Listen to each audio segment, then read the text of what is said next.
Need to restart a Windows PC without clicking through the Start menu? PowerShell can do it with a simple command.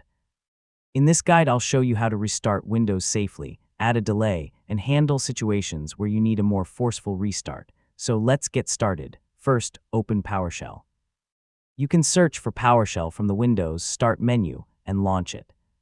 For commands that affect the entire computer, running PowerShell as administrator can be helpful, especially if Windows blocks the action.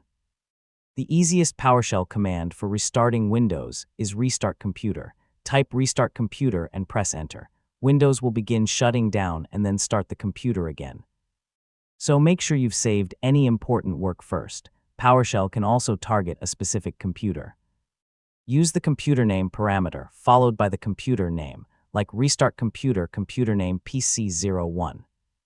This is mainly useful when you're managing Windows computers remotely and have the required permissions. If an application is preventing the restart, you can use the force parameter.